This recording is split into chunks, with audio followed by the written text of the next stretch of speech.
By early September 1944, the pursuit of the retreating Germans rolled straight into Belgium.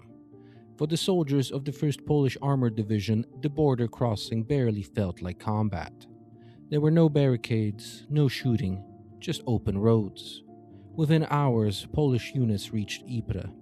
For Captain Stefan Drożak, the city carried a heavy irony. Outside Ypres lay immense First World War cemeteries, fields of white crosses marking where entire armies had been consumed. In 1944, the same city fell in a single day. Inside Ypres, Polish infantry suddenly found themselves surrounded not by gunfire, but by Germans who had already surrendered. The defense had collapsed before it fully understood what was happening. The Germans had not expected Polish troops to appear that fast. The city erupted, civilians poured into the streets, flags and banners appeared as if by magic. Flowers were thrown, hands shaken, kisses exchanged. Then, from a church tower, a machine gun opened fire. The celebration vanished instantly. The crowd scattered. Helmets went back on, rifles came up. The fight for Ypres was not over. Reports came in quickly. 2 German strongpoints remained. The Germans assumed they were facing tanks and surrendered quickly. A German officer came out waving a white flag, demanding guarantees that his men would not be handed over to the Belgian resistance. The Poles agreed, and 72 Germans surrendered. Even then, isolated pockets resisted.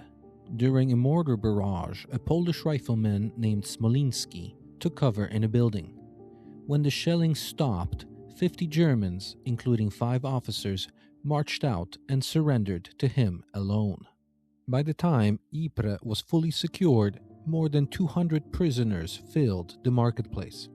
On September 8th, the 2nd Armored Regiment received orders to cut off a German retreat near Ruiselede.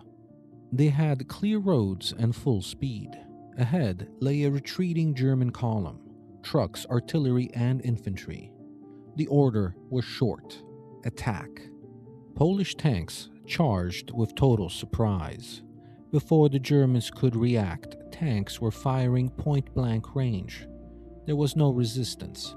Men scattered or froze. 2 kilometers of road became a killing ground. When it ended, the German retreat in that sector no longer existed. General Maczek later called it a small Chambois. The Germans counterattacked but were beaten, with hundreds killed or captured. Strategically, the German position was collapsing. Reports spoke of a final German stand in towns like Calais or Dunkirk, using flooded terrain and canals as barriers. But tanks moved faster than German plans. Brussels fell. Antwerp's docks were taken intact. Ghent was already half liberated.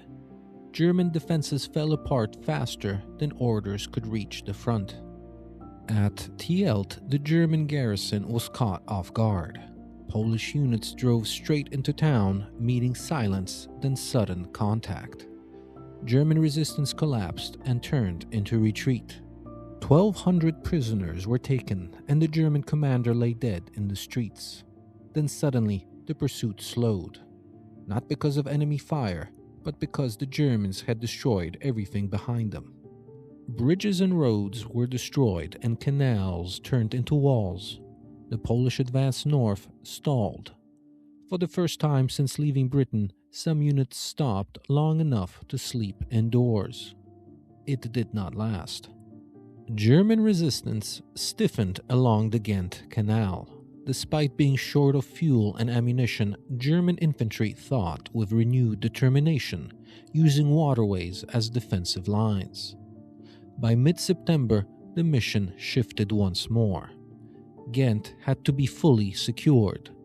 Scout units moved forward through flooded fields and roads, provoking fire to reveal German positions. Sometimes the Germans surrendered quietly. One evening, a German officer approached a Polish patrol under a white flag. His men, he said, had been deceived, promised evacuation that would never come. Surrounded and abandoned, they chose to surrender. 22 armed Germans crossed the canal and laid down their weapons. By September 16th, the Polish division moved north. Ahead lay the Netherlands, flooded terrain and canals everywhere. The retreating Germans had fewer options and nothing left to lose. Belgium was a warning. The easy victories were over. From here on, every kilometer would be a battle, but a step closer to a homeland the soldiers had not seen in years.